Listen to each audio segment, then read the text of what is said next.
আসসালামু আলাইকুম। বাংলাদেশ জামায়াত তারা যে চিন্তা ভাবনা করছে, তাদের চিন্তা ভাবনা বাংলাদেশে সফল হবে না। তারা মনে করতেছে ৬৮টি আসন এবার পেয়েছে, আগামী নির্বাচনে তারা হ্যাঁ সরকারি দল হবে, প্রধানমন্ত্রী পাইবে, দেশ পরিচালনা করতে পারবে। আমি বলবো এবারে নির্বাচনটা হয়েছে ডক্টর ইউনূসের বাগবাটোয়ারার নির্বাচন।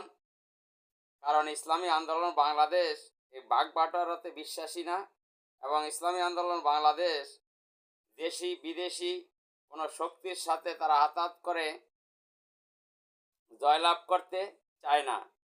ইসলামী আন্দোলন বাংলাদেশ নীতি এবং আদর্শের রাজনীতি করে। জামায়াত তাদের নীতি এবং আদর্শ থেকে তারা বিচ্যুত হয়ে গেছে, তারা লাইনচ্যুত হয়ে গেছে।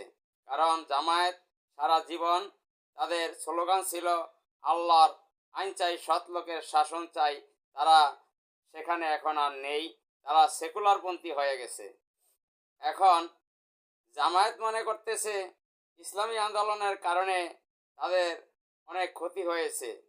ইসলামী আন্দোলন বাংলাদেশ জামায়াতের এই 11 দলীয় সমঝোতায় যদি ইসলামী আন্দোলন বাংলাদেশ থাকতো, ইসলামী আন্দোলন বাংলাদেশ অনেকগুলো আসন পেত, 20-25 অথবা 30টি আসন তারা অনায়াসেই জয়লাভ করত।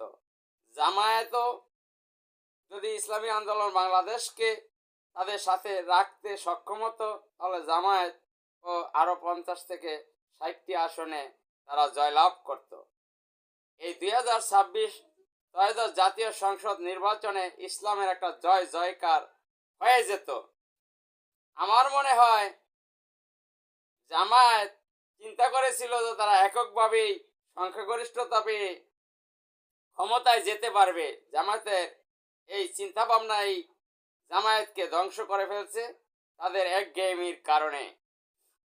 কারণ জামায়াত শরীয়তের বিপক্ষ হয়ে গেছে, তারা শরিয়া আইন এদেশে চায় না। জামায়াতের নীতি এবং আদর্শের ভিতরে পরিপূর্ণ ইসলাম পদ্ধতির সাথে অনেক অমিল রয়েছে। জামায়াতকে এই দেশের মানুষ রাষ্ট্রীয় ক্ষমতায় দেখতে চায় না। জামায়াত সেটা টের পাবে আবার 5 বছর পরে।